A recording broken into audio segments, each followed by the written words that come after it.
اعوذ باللہ من الشیطان الرجیم بسم اللہ الرحمن الرحیم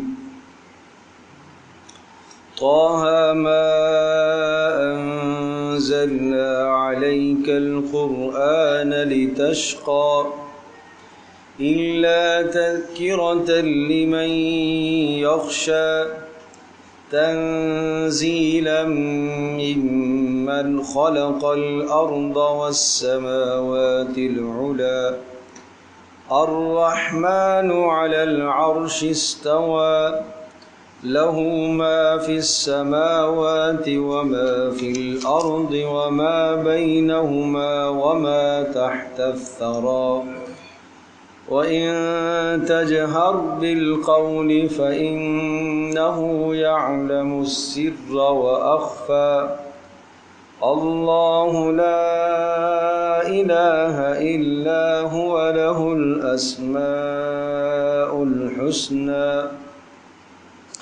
وَهَلْ أَتَاكَ حَدِيثُ مُوسَى إذ رأى نارا فقال لأهلهم كثوا إني آنست نارا لعلي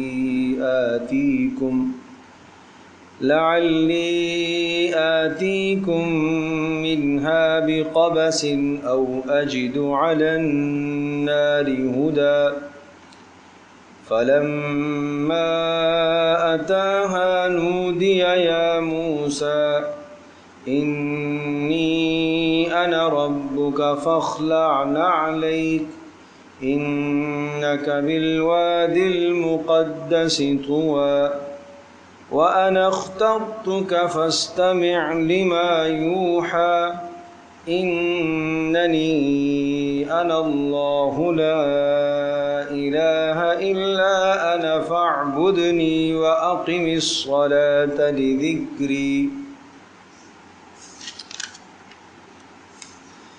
طه ما أنزلنا عليك القرآن لتشقى یہ سورہ طه مکی صورتوں میں سے ہے اور پیارے پیغمبر صلی اللہ تعالیٰ علیہ وسلم کو ابتدا میں اللہ تبارک تعالیٰ کی جانب سے تسلی دی گئی ہے اور قرآن مجید کے اوصاف کو اللہ نے بیان فرمایا۔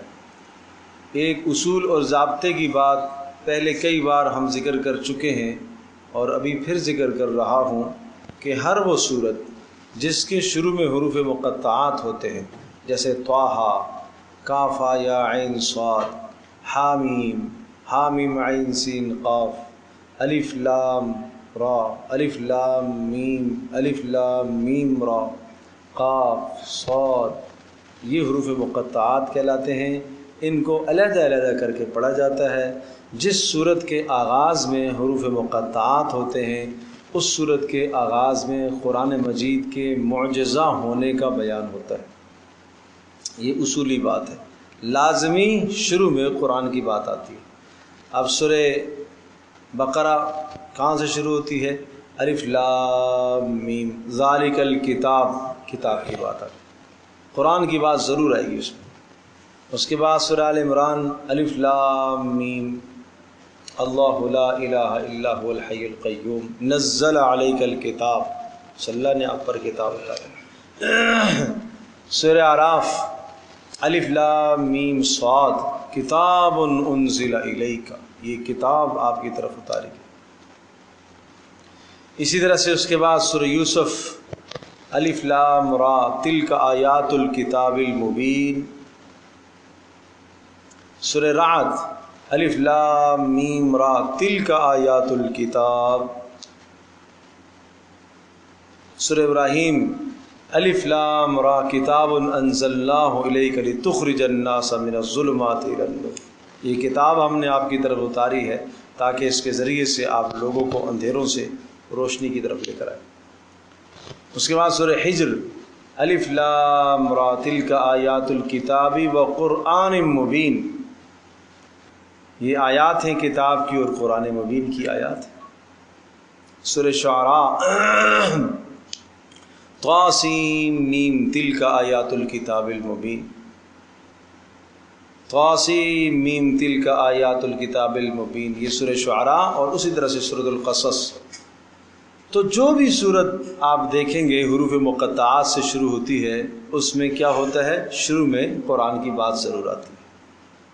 اور یہ در حقیقت اللہ پاک کی جانب سے تمام کے تمام انسانوں کو، اور خاص طور پر اس وقت کے جو مخاطبین تھے عرب، ان کو ایک چیلنج ہوتا تھا کہ اس کی مثال لے کر آؤ۔ اس کی مثال کس چیز میں؟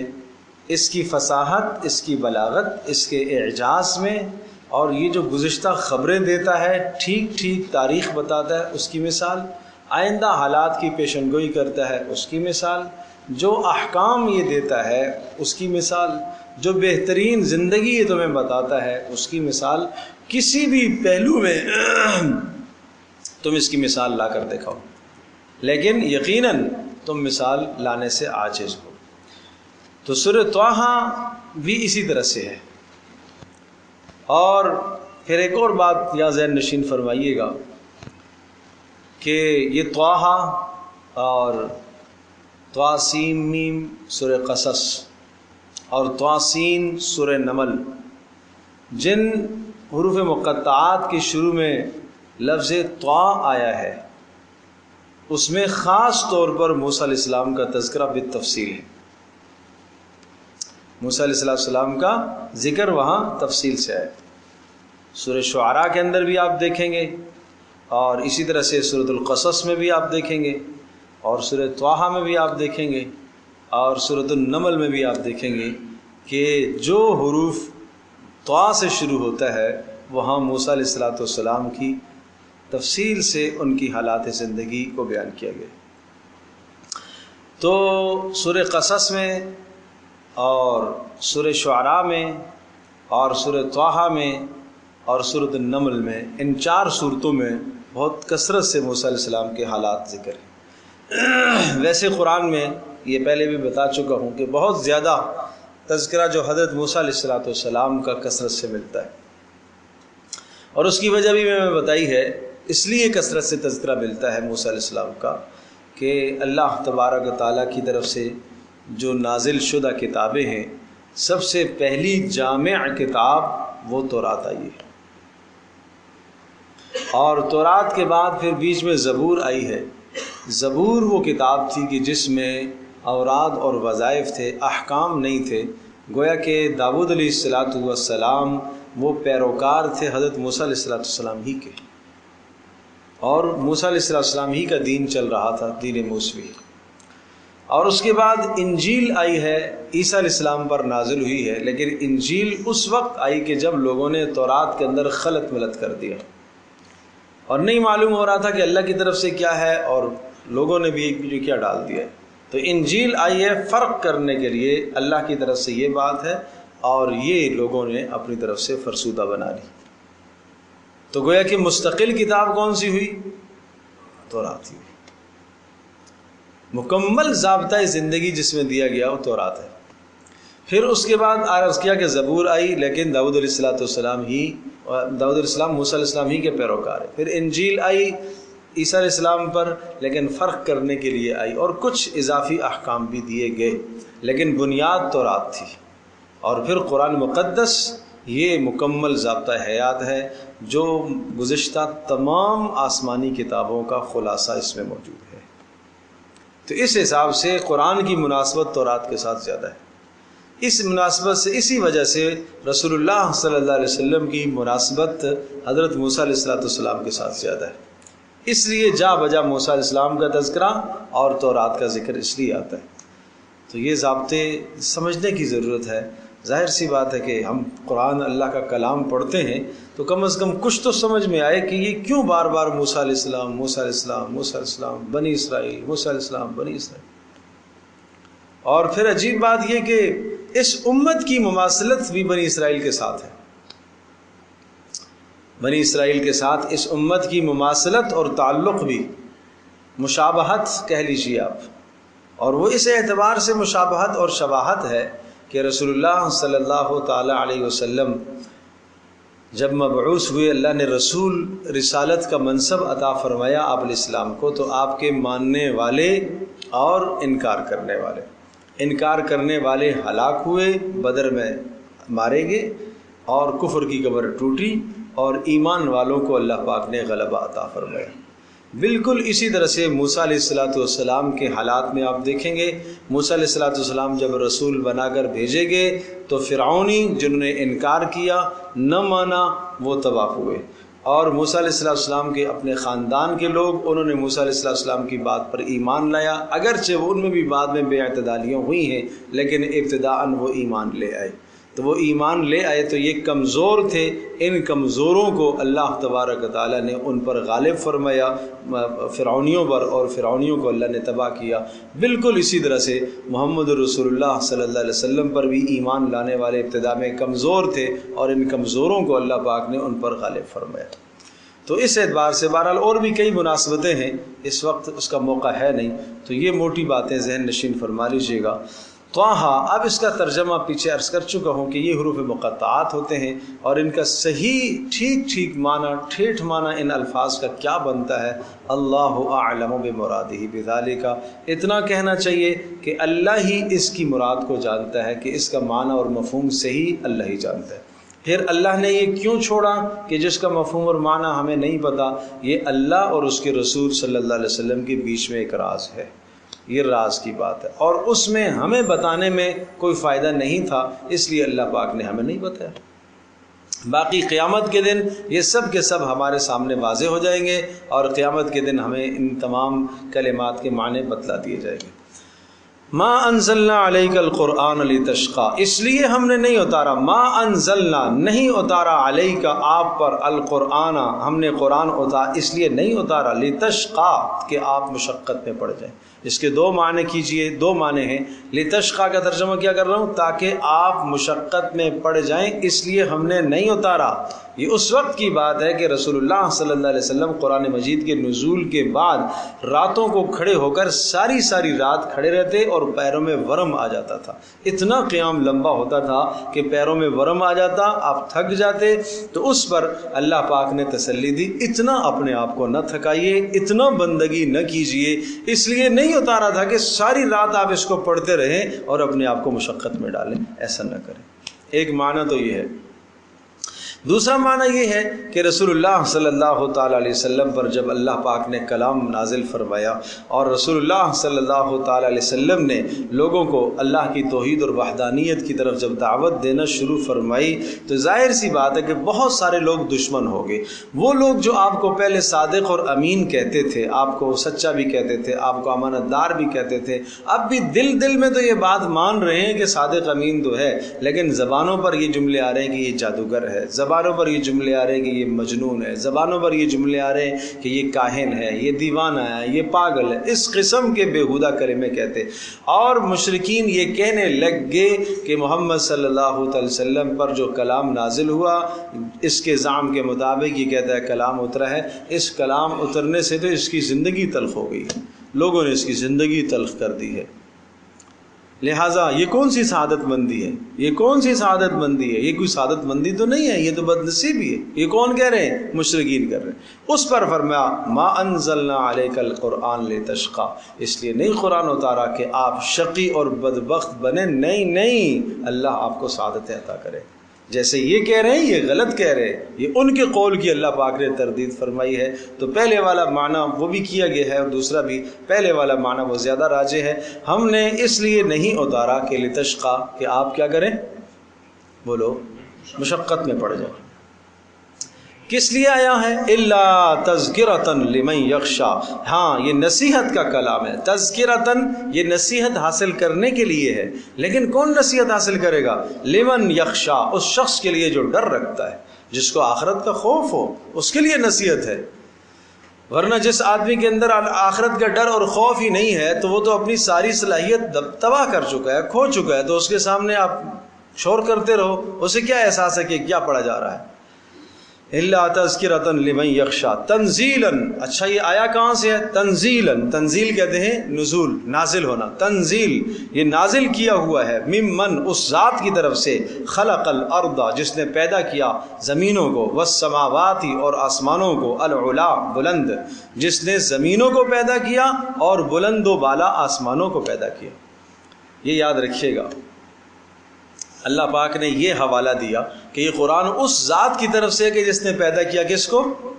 زمین و آسمان کو. یہ بات کیوں کہی؟ اس لیے کہ تمام کا تمام عرب اس بات کو جانتا تھا، مشرکین عرب اس بات کے قائل تھے آسمانوں اور زمینوں کا پیدا کرنے والا صرف اللہ ہی. ان کا یہ شرک نہیں تھا کہ ہمارے بتوں نے یہ زمین بنائی ہے، یہ آسمان بنایا، یہ پہاڑ بنا. نہ پیدا کس نے کیا؟ بھائی پیدا تو سارا اللہ نے کیا، پیدا سارا اللہ نے کیا. یہی وجہ ہے کہ قرآن میں سورۃ العنکبوت کے اندر بھی آتا ہے وَلَئِن سَأَلْتَهُم مَّنْ خَلَقَ السَّمَاوَاتِ وَالْأَرْضِ. اگر آپ ان سے پوچھیں کہ آسمانوں اور زمینوں کو کس نے بنایا ہے، لَيَقُولُنَّ یہ کہیں گے اللہ نے بنایا. اگر آپ ان سے پوچھیں کہ آسمانوں اور زمینوں سے بارشیں کون برساتا ہے، لَيَقُولُنَّ یہ کہیں گے اللہ برساتا ہے. اور اگر آپ ان سے پوچھیں کہ زمین آسمان سورج اور چاند کو کس نے مسخر کیا ہے، لَيَقُولُنَّ یہ کہیں گے اللہ نے کیا. تو بھائی جس اللہ کے متعلق تمہارا نظریہ کہ وہ آسمانوں اور زمینوں کا پیدا کرنے والا، جس اللہ کے متعلق تمہارا نظریہ ہے کہ وہ اللہ جو ہے وہ بارشوں کو برساتا ہے، جس اللہ کے متعلق تمہارا نظریہ ہے کہ وہ سورج اور چاند کا مالک ہے اور سورج اور چاند کو پیدا کر کے کام میں جس نے لگایا ہے، یہاں تک کہ یہ بھی نظریہ تھا کہ رزق کے اسباب بھی اللہ ہی پیدا کرتا ہے. کہا جس اللہ کے متعلق تمہارے یہ نظریات ہیں اسی اللہ نے کلام اتارا ہے. بھائی اسی اللہ نے اتارا ہے، اسی اللہ کی بات مانو.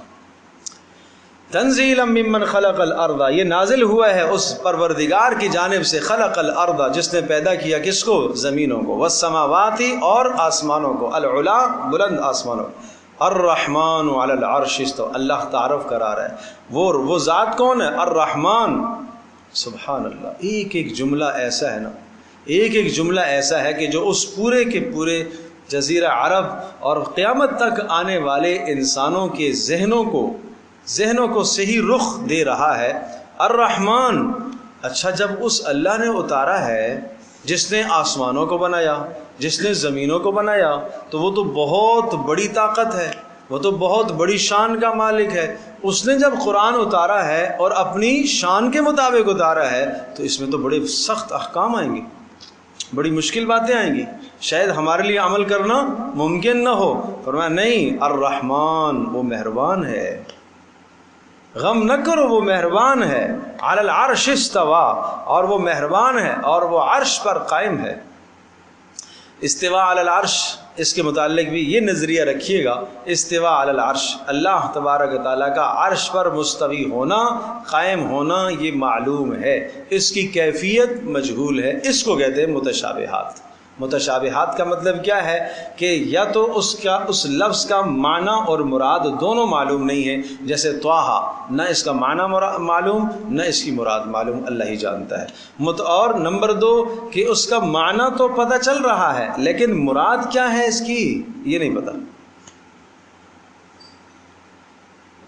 معنی تو پتہ چل رہا ہے لیکن کیا ہے اس کی مراد نہیں پتہ کہ آپ کی یہاں پر کیا مراد ہے.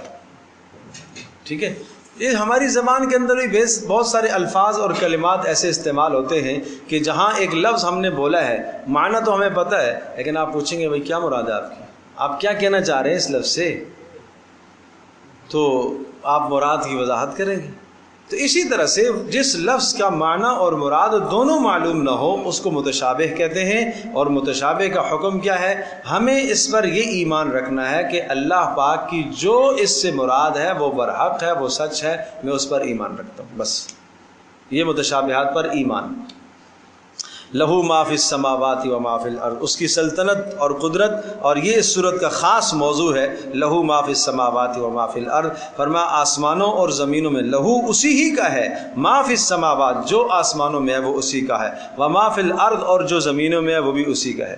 ایک بات یاد رکھیے گا، جہاں پر بھی یہ لفظ آئے گا اسی کا ہے جو آسمانوں میں ہے اور جو زمینوں میں. جیسے آیت الکرسی اللہ لا الہ الا هو الحی القیوم لا تاخذہ سنۃ ولا نوم لہو ما فی السماوات و ما فی الارض، اسی ہی کا ہے آسمانوں میں جو کچھ ہے اور جو زمینوں میں۔ اس میں تین معنی ہوتے ہیں، یہ ہمیشہ جب یہ لفظ آئے گا اللہ ہی کا ہے جو کچھ آسمانوں میں اور جو کچھ زمینوں میں، تین باتیں۔ نمبر ایک، اللہ ہی خالق ہے، نمبر دو، اللہ ہی مالک ہے، نمبر تین، اللہ ہی مدبر اور متصرف ہے۔ پیدا بھی اللہ نے کیا ہے، ملکیت کس کی ہے، وہ بھی اللہ کی ہے، اور اس کا نظام کس کے سپرد ہے، وہ بھی اللہ کے سپرد ہے۔ آسمانوں میں جو کچھ ہے وہ پیدا کس نے کیا ہے، اللہ نے۔ مالک کون ہے، اللہ ہی۔ نظام کس کے پاس، اللہ ہی کے پاس۔ زمین کے اندر جو کچھ ہے پیدا کس نے کیا ہے، اللہ نے۔ مالک کون ہے، اللہ ہی، اور نظام کس کے پاس، اللہ ہی کے پاس۔ یہ تین باتیں ہمیشہ ذہن میں رکھیے گا جہاں پر بھی یہ لفظ آئے گا، لہو ما فی السماوات و ما فی الارض۔ اس کو کہتے ہیں ملکن خلقن تصرفن، ملکن خلقن تصرفن، ملکن مالک ہونا، خلقن خالق ہونا، تصرفن کام بنانا، کام نظام چلانا۔ اصل میں یہ اس لیے کہہ رہا ہوں کہ یہ اس نظریے کی تردید ہے۔ مشرکین کہتے تھے ہاں آسمانوں کو کس نے بنایا، اللہ نے۔ ابھی بتا چکا ہوں کس نے بنایا، اللہ نے بنایا۔ لیکن اللہ پاک نے بنا کر کسی کو مالک بنا دیا ہے، کسی فرشتے کو ملکیت دے دی ہے، کسی فلاں کو ملکیت دے دی ہے، لہٰذا اب ان کو راضی کرو جن کو اللہ نے مالک بنایا ہوا ہے، ان کو راضی کرو گے تو ہمارے کام بن جائیں گے۔ اور کچھ کا یہ نظریہ یہ تھا کہ نہیں، پیدا بھی اللہ نے کیا ہے، مالک بھی اللہ ہے، البتہ اختیارات اللہ نے دے دیے، انتظام اللہ نے دوسروں کے سپرد کر دیا، اور جن کے سپرد انتظام کر دیا بس ان کو راضی کرے جاؤ، کام بن جائے گا تمہارا۔ اور اس کی مثال ایسے دیتے تھے کہ جس طرح سے دنیا میں ایک بادشاہ ہوتا ہے، وہ بادشاہ ایک پوری سلطنت کا مالک تو وہی ہوتا ہے، لیکن وہ اپنے ماتحت بہت سارے حکمرانوں کو رکھتا ہے، ماتحت بہت ساروں کو رکھتا ہے، اور ان کو مکمل اختیارات سونپ دیا کرتا ہے۔ اس طرح سے اللہ نے بھی اختیارات سونپ دیے ہیں، کچھ ملائکہ کو، کچھ اولیاء کو، کچھ انبیاء کو، لہٰذا جن جن کو اختیارات سونپے گئے ہیں، جیسے دنیا میں جس کے پاس اختیار ہوتا ہے اس کو ہم راضی کریں گے تو ہمارا کام بن جائے گا، اسی طرح سے اللہ نے جن کو اختیارات سونپے ہیں ان کو راضی کریں گے، ہمارا کام بن جائے گا۔ تو اللہ پاک نے اس نظریے کی تردید فرمائی ہے، نہیں بھائی، پیدا جب اللہ نے اکیلے میں کیا ہے، پیدا کرنے میں وہ اکیلا ہے، مالک ہونے میں بھی وہ اکیلا ہے، اور اختیار میں بھی وہ اکیلا ہے، اختیار بھی اسی کے پاس ہے۔ لہو ما فی السماوات و ما فی الارض، اسی ہی کے پاس ہے جو آسمانوں میں ہے وہ بھی اور جو زمینوں میں ہے، وما بینہما، اور آسمانوں اور زمینوں کے درمیان میں جو مخلوقات ہیں، فضائی مخلوقات ہیں، اور بیچ میں ظاہر سی بات ہے کہ آسمانوں و زمینوں کی فضاؤں کے اندر پرندے ہیں، اور فضاؤں کے اندر بادل لٹکے ہوئے ہیں اور بارشوں کا نظام ہے، وما تحت الثری، اور یہاں تک کیا بات زمین کی تہوں کے اندر، تحت الثری، ثری کہتے ہیں تہ کو، زمین کی تہ کے اندر جو ہے وہ بھی اسی ہی کا ہے، اس کا مالک بھی اللہ، اس کا خالق بھی اللہ، اور اس کا متصرف بھی اللہ ہی ہے۔ یہ تو بیان ہوا اللہ پاک کی قدرت۔ اب اللہ کا علم، اچھا علم کیسا ہے؟ وَإِن تَجْهَرْ بِالْقَوْلِ، اور اگر آپ زور سے کوئی بات کرتے ہو، وَإِن، اگر تجہر، جہر سے ہے، جہر کا معنی اونچی آواز، جہر کرنا، جیسے آپ کہتے ہیں نا جہری نماز، وَإِن تَجْهَرْ، اور اگر تو جہر کرے، بالقول، کوئی بات، قول کہتے ہیں بات کو، فَإِنَّهُ يَعْلَمُ، فَإِنَّهُ بے شک وہ اللہ، يَعْلَم وہ جانتا ہے، السر، سر پوشیدہ چیز، وَأَخْفَى اور بہت ہی پوشیدہ، سر کہتے ہیں آہستہ آواز، اور اخفا جو دل کے اندر ارادہ بھی کیا ہے اس ارادے کو بھی وہ جانتا ہے۔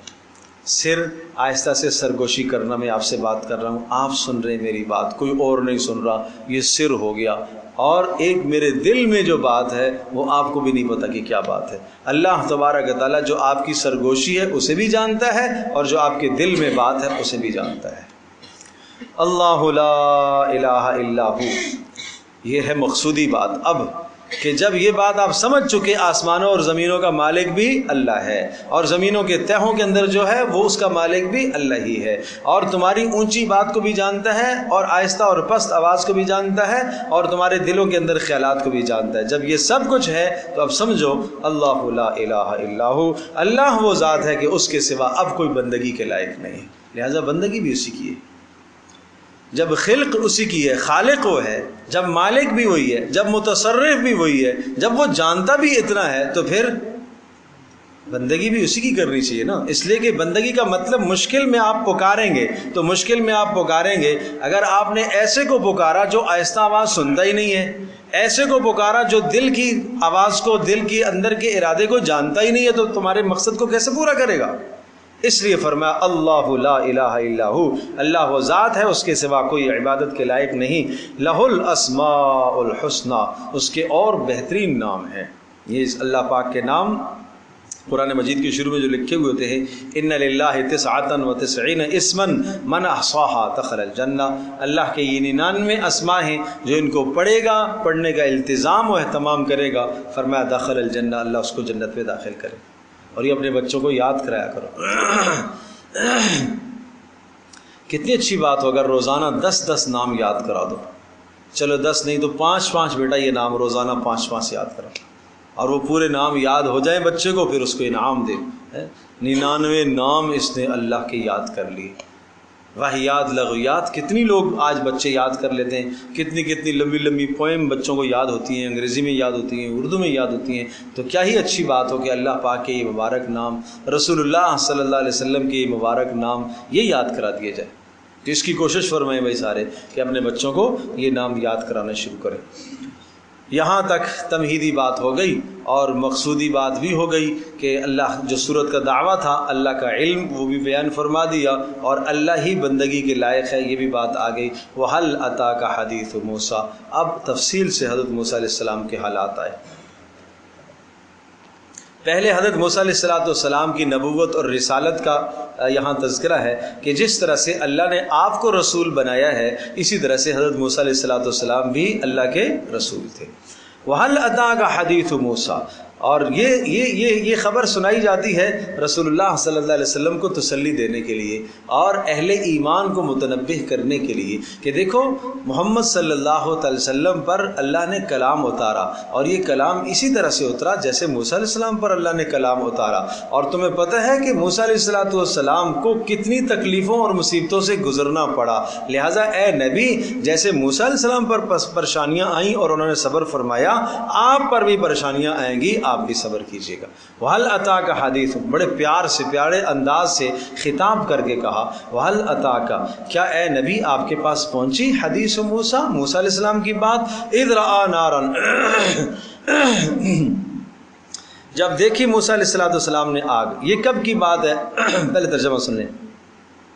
اِذْ رَأَىٰ نَارًا، جب دیکھی موسیٰ علیہ السلام نے آگ، فقال، کہنے لگے، لِأَهْلِهِ، اپنے گھر والوں سے، امکثوا، رک جاؤ، انی آنست نارا، انی بے شک مجھے، آنست میں محسوس کر رہا ہوں، میں معلوم کر رہا ہوں یا دیکھ رہا ہوں، نارن وہ آگ مجھے نظر آ رہی ہے، لعلی آتیکم منہا بقبس، لعلی میں وہاں جاؤں گا اور آتیکم میں لے کر آؤں گا تمہارے پاس، منہا اس آگ میں سے، بقبس کوئی انگارہ آگ کا لے کر آؤں گا، کوئی لکڑی کا ٹکڑا جلتا ہوا لے آؤں گا یا انگارہ لے آؤں گا، او اجد علی النار ہدا، اور اسی طرح سے یہ بھی ہے کہ اس آگ پر کوئی آگ جلانے والا، آگ تاپنے والا، گرم ہونے والا بھی تو بیٹھا ہوا ہوگا، جو رات کی تاریکی میں آگ جلائے بیٹھا ہے، اس سے میں کوئی راستہ بھی پوچھ لوں گا۔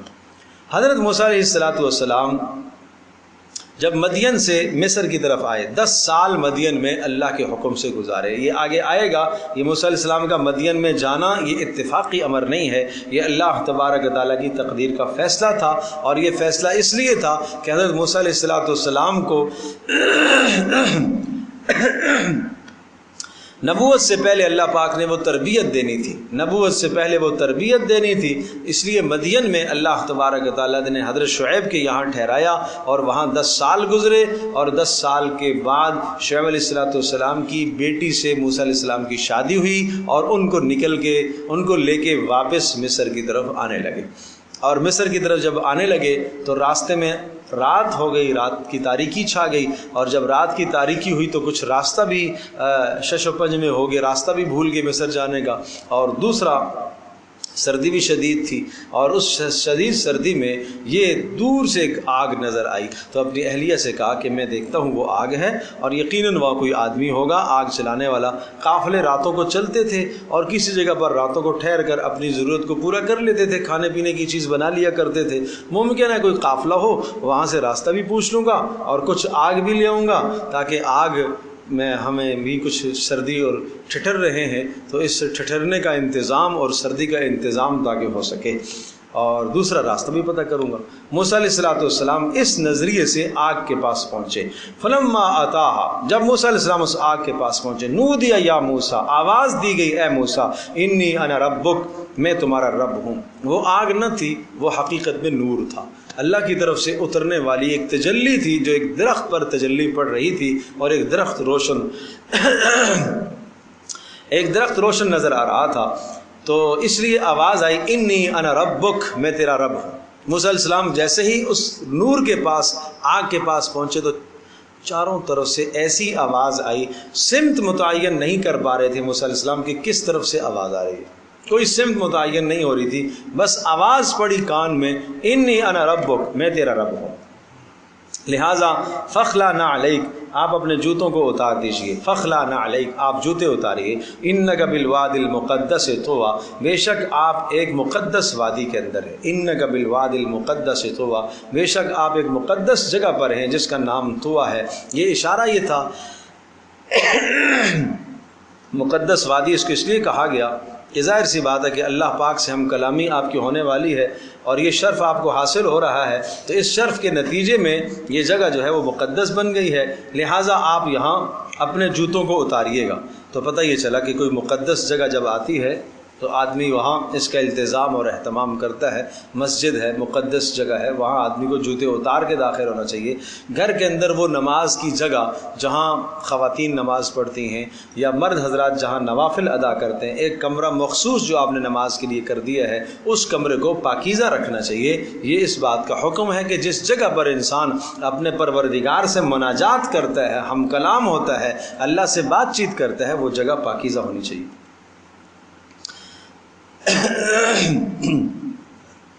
وَأَنَا اخْتَرْتُكَ فَاسْتَمِعْ لِمَا يُوحَىٰ، اور فرمایا میں نے تمہیں پسند کر لیا۔ اللہ پاک نے ارشاد فرمایا وَأَنَا، اور میں نے، اخْتَرْتُكَ، میں نے تجھے پسند کیا، کس مقصد کے لیے؟ مقصد رسالت کے لیے میں نے تجھے چن لیا ہے، لہذا اس رسالت کے لیے میں نے آپ کو چنا ہے۔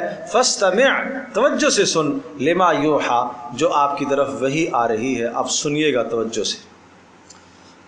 اور وحی کیا تھی؟ یہ وحی تھی۔ پہلے تو یہ کہا، اللہ نے اپنا تعارف کرایا کہ یہ جو آواز اور یہ جو آگ آپ دیکھ رہے ہیں نا، یہ آگ نہیں ہے، یہ اللہ کی تجلی ہے، اور یہ آواز جو سن رہے ہو یہ اللہ پاک کی آواز ہے، اللہ کا کلام ہے۔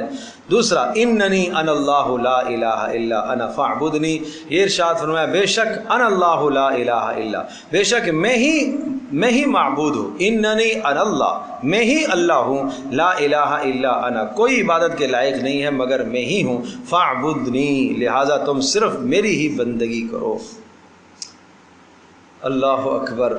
یہ پیچھے ساری باتیں سمجھ میں آ گئی بھائی؟ آسمانوں کو پیدا کرنے والا، زمینوں کو پیدا کرنے والا، آسمان اور زمین کا مالک بھی، آسمان اور زمین کا متصرف بھی، سب چیزوں کا مالک بھی جب وہی ہے تو پھر بندگی کے لائق بھی وہی ہے۔ فاعبدنی، لہذا تم میری بندگی کرو۔ وَأَقِمِ الصَّلَاةَ لِذِكْرِي، اور خاص طور پر اقم الصلاۃ، نماز قائم کیجیے گا، لذکری، میری یاد کے لیے۔ اقم الصلاۃ لذکری، نماز کو قائم کیجیے گا میری یاد۔ تو نماز کس لیے ہوتی ہے؟ اللہ کی یاد کے لیے۔ یاد رکھیے گا، نماز اس لیے ہوتی ہے کہ اللہ کی یاد آئے۔ اگر نماز میں اللہ کی یاد نہ آئے تو پھر نماز کا مقصد ہی ختم ہو گیا۔ شروع سے لے کر آخر تک ایک بار بھی اللہ کا تصور ہی نہیں آیا اسے، اللہ کی طرف ایک بار بھی دھیان نہیں گیا، ایک بار بھی ذہن اللہ کی طرف نہیں گیا، تو یہ کیسی نماز ہے؟ اس لیے نمازوں پر محنت کرو۔ نمازوں کا مقصد اللہ کی یاد ہے، اللہ کی تذکیر ہے، اور جو شخص نمازوں کا پابند ہے، اور نمازوں کا پابند یہ صرف رکوع سجدہ اوپر نیچے جلدی ہونا، یہ پابندی مراد نہیں ہے۔ از اول تا آخر اس کا دھیان اللہ کی طرف جم جائے، لگ جائے۔ جو آدمی ایسی نماز پڑھے، اس نماز کے اندر یہ دعویٰ ہے اور یہ وعدہ ہے کہ وہ نماز اس کو گناہوں سے ضرور روکے گی، اس لیے کہ نماز کے ذریعے سے اللہ کی یاد ہے۔ تو جب نماز پڑھ کے تم باہر نکلے، اور میں ایک مثال عرض کرتا ہوں بھائی، آپ کی کسی چاہنے والے سے، کسی محبت دینے والے، اور جس کو آپ نے محبت دی، اس نے آپ کو محبت دی، اس سے آپ کی ملاقات ہوئی ہو، اور وہ ملاقات کے بعد بھی اس کی باتیں یاد رہتی کہ نہیں رہتی؟ بھول تو نہیں جاتی؟ لیکن ویسے راستے میں سرسری کوئی بالکل سرسری ملاقات کسی سے ہو وہ کہاں یاد رہتی ہے؟ جو اہم ملاقات ہوئی ہے وہ آپ گھر میں آ کے بتلائیں گے، جتلائیں گے آج میری ایسی ایسی ملاقات ہوئی ہے، میں نے اس کو یوں کہا، اس نے مجھے یہ کہا، میں نے یہ کہا، اس نے یوں، اور جو سرسری بات ہوئی تو اس کو آپ ذکر ہی نہیں کریں گے۔ تو میرے عزیز دوستو بزرگوں، اگر اللہ تبارک و تعالیٰ سے ہماری ملاقات نماز کے دوران دل جمعی کے ساتھ ہو جائے نا، تو پھر نماز کے بعد ہمیں وہ باتیں اللہ کی ملاقات کی یاد رہیں گی۔ جب یاد رہیں گی تو ہم گناہوں سے بچتے رہیں گے، اس لیے کہ تذکیر ہے۔ اور اگر وہ یاد نہیں رہی، سرسری ملاقات ہوئی ہماری اللہ پاک سے، نہ معلوم میں نے کیا اللہ سے کہا اور اللہ پاک مجھ سے کیا کہہ رہا ہے، مجھے کچھ بھی نہیں پتہ، نماز تو پڑھ رہا ہوں لیکن کوئی پتہ نہیں، تو پھر اس کا نتیجہ کیا آئے گا؟ اس کا نتیجہ یہ کہ سرسری ملاقات۔ اس لیے یہ کوشش کرو کہ نماز کا ترجمہ سیکھو۔ ابھی ہم نے کورس شروع کروایا ہے الحمدللہ مسجد کے اندر، نماز کا ترجمہ، مغرب کی نماز کے بعد کوئی نماز کے مسائل سیکھو، نماز کا ترجمہ سیکھو، کچھ پتہ تو چلے کہ میں اللہ سے کیا باتیں کہہ رہا ہوں۔ اللہ کے بندو یہ ضروری ہے، یہ روزانہ ہم 5 مرتبہ اللہ سے ہم کلام ہوتے ہیں، ہمیں سبحانک اللہم و بحمدک و تبارک اسمک کا معنی ہی نہ آئے، تلفظ ہی ٹھیک نہیں ہے، ادائیگی ہی صحیح نہیں ہے، میں کس کس بات سے کیا کیا بات کہوں اور کیا کیا سمجھاؤں، یہ سب چیزیں ہماری زندگی کا حصہ ہیں، یہ ہمیں سیکھنی ہے۔ ان الساعۃ آتیۃ، اور دوسری بات ہے ان الساعۃ آتیۃ، قیامت آنے والی ہے، اکاد اخفیہا، میں اس قیامت کو مخفی رکھوں گا، لتجزا کل نفس بما تسعی، تاکہ بدلہ دیا جائے ہر نفس کو بما تسعی، جو اس نے محنت کی ہے، فلا یصدنک عنہا من لا یؤمن بہا واتبع ہواہ فتردی، فلا یصدنک، آپ کو ہرگز نہ روکے، فلا یصدنک، آپ کو نہ غافل کرے، آپ کو نہ ہٹائے، عنہا، اس قیامت سے غافل نہ کرے، کون؟ من، وہ شخص، لا یؤمن بہا، جو اس پر ایمان نہیں رکھتا، اور واتبع ہوا، اور خواہشات کی پیروی کرتا ہے، فتردا، تو وہ کیا ہوتا ہے پھر؟ تباہ اور برباد ہوتا ہے۔ بڑا باریک اشارہ ہے۔ لہٰذا جو آدمی آپ کو آخرت سے غافل کرے اور جو آدمی خواہشات کی پیروی کرتا ہو، اس کے ساتھ آپ کی دوستی اور تعلق نہیں ہونا چاہیے۔ کیوں؟ ایسا ہوگا تو وہ آپ کو آخرت سے غافل کر دے گا، اور اللہ نے صاف فرمایا کہ خبردار ایسا نہیں ہونا چاہیے۔ جیسے آپ گھر سے باہر نکلتے ہیں تو آپ اپنے بچے کو ایک ہدایت کر کے جاتے ہیں، ایک رہنمائی دے کے جاتے ہیں، خبردار میں فلاں آدمی کو تمہارے ساتھ نہ دیکھوں، وہ غلط بچہ ہے، اس کو میں آپ کے ساتھ گھومتا پھرتا نہ دیکھوں۔ بالکل اسی طرح سے فلا یصدنک، کبھی بھی نبی غافل نہیں ہوتا، لیکن یہ امت کو سمجھانا مقصود ہے، فلا یصدنک عنہا، تجھے غافل نہ کرے، بے خبر نہ کر دے اس قیامت سے، من، وہ شخص، لا یؤمن بہا، جو اس پر ایمان نہ رکھتا ہو، واتبع ہوا، اور جو اس نے اپنی خواہشات کی پیروی کی ہو، فتردا، اور پھر اس نے اپنے آپ کو تباہ کر دیا ہو۔ خواہشات کی پیروی کا نتیجہ کیا ہے؟ تباہی، تباہی ہے۔ یہ فا کا لفظ ہے نا، یہ فا نتیجے پر داخل ہوتا ہے کہ جس کے یہ بات آئی تو اس کا نتیجہ تباہی ہے۔ یہاں تک بات ختم ہو گئی۔ اللہ پاک نے موسیٰ علیہ السلام سے 3 باتیں کہیں۔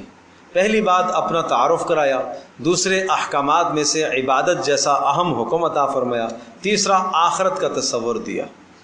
تو ظاہر سی بات ہے، توحید، رسالت، آخرت، توحید، رسالت، آخرت، یہ 3 بنیادیں ہوتی ہیں، یہ 3 بنیادی احکام ہوتے ہیں قرآن مجید کے اندر۔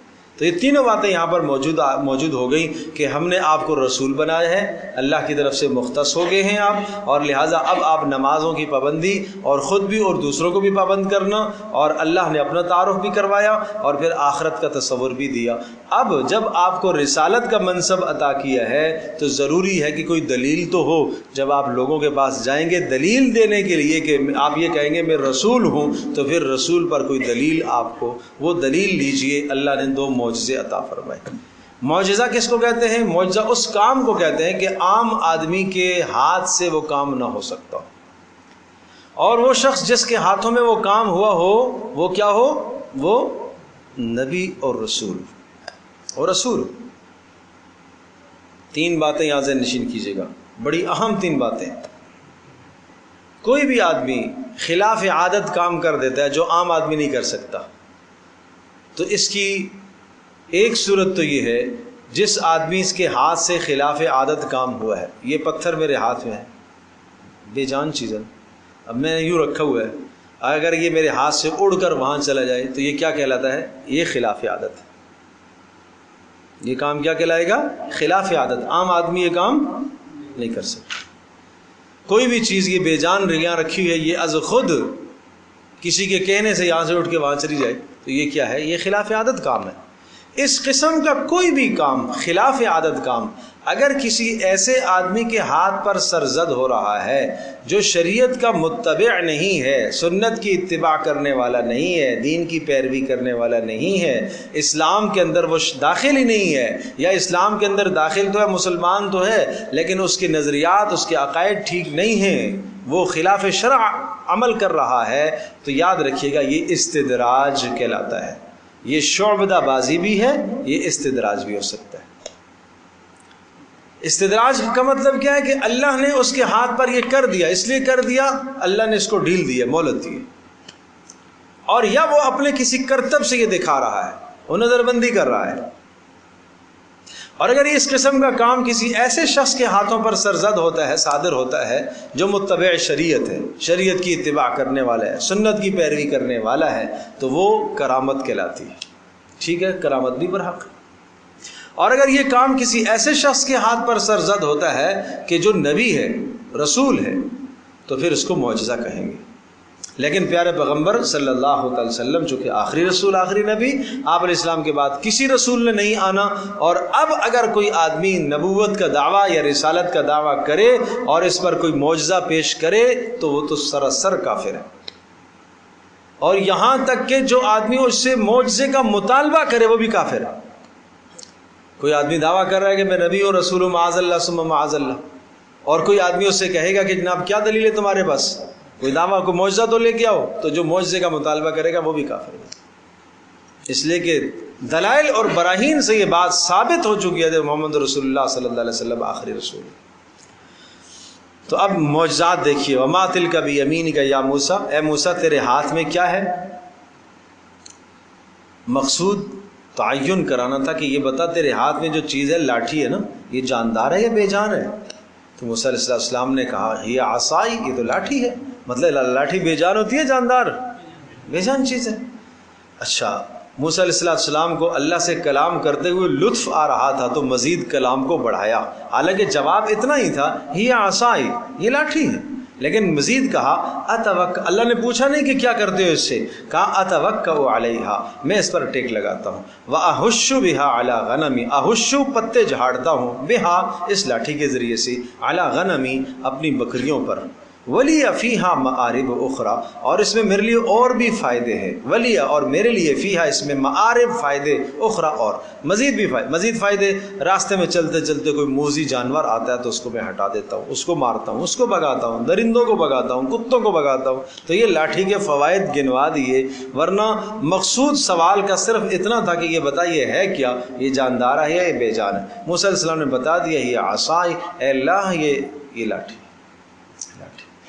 اور قرآن کبھی بھی ایسی بات نہیں کہتا, یعنی غیر مقصودی جز اور غیر مقصودی جملہ کبھی قرآن ذکر نہیں کرتا.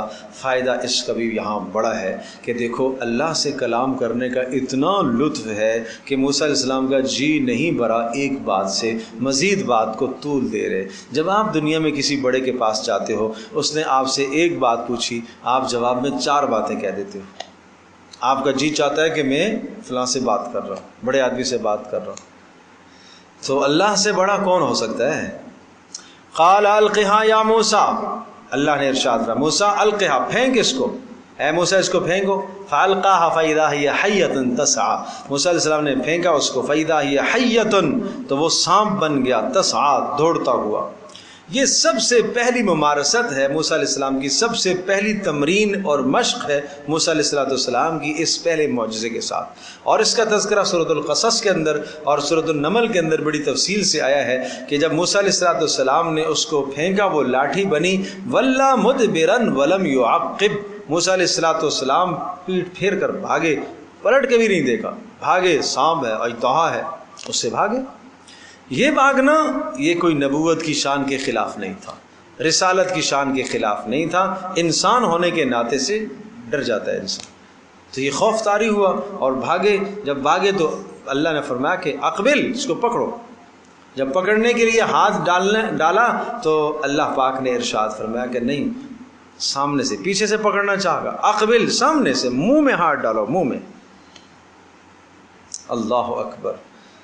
میرے عزیز دوستوں اور بزرگوں اور ماں اور بہنوں، بات سمجھنے کی ہے. یہ صرف قصہ نہیں ہے، یہ صرف لاٹھی کا قصہ نہیں ہے، یہ صرف موسیٰ علیہ السلام کے اس ڈنڈے کا قصہ نہیں ہے، یہ اس معجزے کا قصہ نہیں ہے. اس میں ہمیں سبق سمجھایا، ہمیں یہ سبق دیا ہے کہ دیکھو اللہ کے حکم کے سامنے چاہے تمہاری جان چلی جائے، اپنی عقل کو نہ دیکھو. عقل تو یہ کہہ رہی ہے کہ لاٹھی یہ سانپ بن گیا، میں اس کو کیسے پکڑوں؟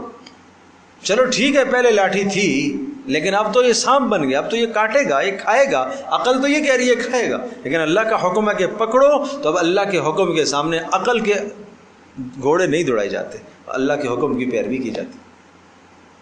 اور یہی وجہ ہے کہ آگے پھر دوبارہ یہ معجزہ آئے گا کہ جب موسیٰ علیہ السلام کو حکم آیا کہ لاٹھی، اسی لاٹھی کو سمندر میں مارو. جب سمندر میں مارا، اب عقل تو یہ کہتی ہے کہ پیچھے فرعون آ رہا ہے تو فرعون کو لاٹھی ماری جائے تو شاید سمجھ میں آ جائے بات. کیا بات سمجھ میں آ جائے؟ اس کے سر پر پڑے بجے تو شاید مر جائے. سمندر کو لاٹھی سے کیا ہوگا؟ لیکن حکم ہے کہ نہیں، ادھر مارو. تو موسیٰ علیہ السلام نے اللہ کے حکم کو دیکھا، عقل کو نہیں دیکھا. اور تیسرا آگے پھر آئے گا، وہ بھی سمجھاؤں گا. موسیٰ علیہ السلام کی والدہ، یہ مائیں بہنیں سن لیں، اللہ کے حکم کے سامنے عقلیں دوڑاتی ہیں. والدہ کو اللہ پاک نے حکم دیا، موسیٰ علیہ السلام کی پیدائش آگے آ رہی ہے، میں یہاں ہی ذکر کر دیتا ہوں تاکہ بات سمجھ میں آ جائے کہ موسیٰ علیہ السلام کی پیدائش جب ہو جائے اور آپ کو اگر ڈر لگنے لگے کہ فرعونی اس کو نقصان پہنچائیں گے اور فرعون کے کارندے اس کو قتل کر دیں گے، تو آپ اس کو ایک صندوقچے میں بند کرو. عقل کہتی ہے صندوقچے میں بند کرنے سے تو دم گھٹ جائے گا. نمبر 2، صندوقچے میں بند کر کے پھر کہاں اس کو سمندر کے سپرد کر دو، پانی کے سپرد کر دو. اچھا پانی کے سپرد کرنا پھر ہلاکت اور تباہی. عقل تو کہتی ہے پانی میں تو ڈوب جائے گا. پہلی بات بھی عقل کہتی ہے کہ دم گھٹے گا، دوسری بات عقل کہتی ہے پانی کے سپرد کرنے میں تباہی ہے، تیسری بات پھر قرآن کہتا ہے کہ اس کو لے گا جا کر کون، اس کو اٹھائے گا کون؟ فرعون اٹھائے گا. یا اللہ فرعون اٹھائے گا؟ تو فرعون تو بنی اسرائیل کا دشمن ہے، وہ تو بنی اسرائیلوں کے بچوں کو تباہ کرتا ہے، قتل کرتا ہے، تو وہ اٹھائے گا تو وہ کیا چھوڑے گا زندہ؟ 3 تباہی اور ہلاکت کے اسباب سامنے نظر آ رہے ہیں موسیٰ علیہ السلام کی ماں کو. اور موسیٰ علیہ السلام کی ماں نے اللہ کے حکم کو پھر بھی پورا کیا، پھر بھی اللہ کے حکم کو پورا کیا. بھائی دیکھیے گا، قال القها یا موسیٰ، کہا القها پھینک دو اے موسیٰ اسے، فالقاها فاذا هي حیۃ تسعى، فالقاها موسیٰ علیہ السلام نے اس لاٹھی کو ڈال دیا، فاذا هي حیۃ تسعى تو وہ ہو گئی ایک سانپ چلتا ہوا. قال خذها ولا تخف، پھر ارشاد فرمایا خذها پکڑو اس کو، ولا تخف ڈرو مت، سنعیدها ہم لوٹائیں گے اس کو. سنعید اعادہ سے، اعادہ کرنا، واپس کرنا. سنعیدها ہم اس لاٹھی کو لوٹائیں گے، سیرتها الاولی پہلی حالت میں، یعنی آپ پکڑیں گے تو واپس یہ لاٹھی بن جائے گی. یہ ایک معجزہ تھا. نمبر 2، وَضْمُمْ يَدَكَ إِلَىٰ جَنَاحِكَ، وَضْمُمْ اور ملا لیجئے، يَدَكَ اپنے ہاتھ کو، إِلَىٰ جَنَاحِكَ اپنی بغل میں، اپنے ہاتھ کو اپنی بغل میں دیجئے. تخرج بیضاء من غیر سوء، تخرج بیضاء یہ ہاتھ نکلے گا، بیضاء چمکتا ہوا، من غیر سوء بغیر کسی بیماری کے، آیتن اخرى یہ ایک دوسری نشانی ہوگی. دائیں ہاتھ کو بائیں بغل کے نیچے دباؤ اور پھر یوں کرو، ایسے کرو. اس طرح سے کیا، وہ ہاتھ چمکتا ہوا روشن ہو گیا. ایک تو ہاتھ کا سفید ہونا اس لیے ہو کوئی برس کی بیماری لگ گئی ہے، نہیں، بیماری نہیں ہے، یہ اللہ پاک کی طرف سے ایک نورانی ایک معجزہ آپ کو دیا گیا. لِنُرِيَكَ مِنْ آيَاتِنَا الْكُبْرَى تاکہ ہم دکھائیں آپ کو اپنی نشانیوں میں سے. ہاں ہم آپ کو اپنی معجزات دکھاتے ہیں، نشانیاں دکھاتے ہیں کہ یہ 2 دیکھیں اور اب آپ جائیں فرعون کے پاس. یہ نشانیاں اس لیے کہ وہاں جانے میں ظاہر ہے فطرت ہے انسان کی، دل میں کوئی بات تو آئے گی کہ کیا پتہ وہ قتل کر دے، کیا پتہ وہ مار دے. لیکن اللہ نے یہ 2 بڑی نشانیاں دے دی کہ اللہ تبارک تعالیٰ بے جان کو جب جاندار کر سکتا ہے.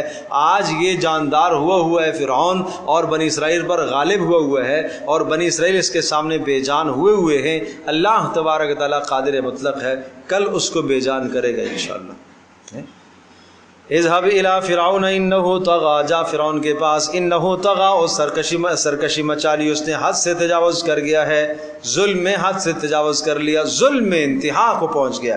قال رب اشرح لی صدری، 5 دعائیں کی موسیٰ علیہ السلام نے، اے میرے پروردگار کام تو بہت بڑا آپ نے مجھے سپرد فرمایا، اے اللہ پہلا کام تو یہ ہے اشرح لی صدری، اے اللہ میرے سینے کو کشادہ کر دیجیے۔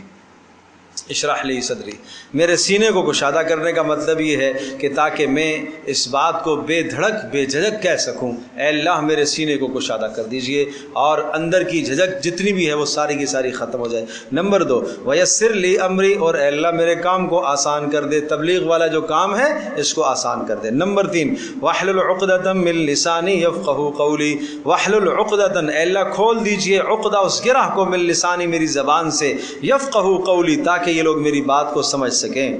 یہ عقدہ کیا تھا؟ بعض نے کہا کہ یہ عقدہ وہی تھا کہ جو بچپن میں فرعون کے یہاں تربیت پا رہے تھے تو فرعون کو ایک دن خطرہ محسوس ہونے لگا اور اس نے کہا کہ جناب یہ بچہ یہ ضرور میری تباہی کا ذریعہ بنے گا، مجھے لگ رہا ہے۔ تو آسیہ نے کہا علیہ الرضوان، جو ہے بعد میں ایمان جنہوں نے لایا، تو انہوں نے یہ کہا کہ یہ تو بچہ ہے، فرعون کی بیوی تھی آسیہ، اس سے کیا ہوگا، یہ کیا کرے گا تیرا؟ کہا اچھا میں آزماتا ہوں۔ اس نے 2 تشت منگوائے اور ایک کے اندر اس نے انگارے رکھے اور ایک کے اندر اس نے ہیرے اور جواہرات رکھے، دونوں موسیٰ علیہ السلام کے سامنے کیے، دیکھتے ہیں کیا اٹھاتا ہے۔ تو اگر یہ سمجھدار بچہ ہوا تو ظاہر ہے ہیرا اٹھائے گا، بے سمجھ ہوا تو آگ اٹھائے گا۔ تو ظاہر ہے شیرخوار بچہ جب چھوٹا ہوتا ہے تو انہوں نے موسیٰ علیہ السلام نے ہیرے کی طرف ہاتھ اٹھایا اور جبریل نے ہاتھ آگ کی طرف کر دی اور وہ ایک انگارہ اٹھایا اور منہ میں ڈال لیا اور وہ ذرا سی لکنت آ گئی۔ بہرحال واحلل عقدۃ من لسانی یفقہوا قولی، لیکن یہ بات بالکل اللہ پاک نے جب نبوت عطا فرمائی تو پھر یہ اثر ختم ہو گیا تھا اس دعا کی برکت سے۔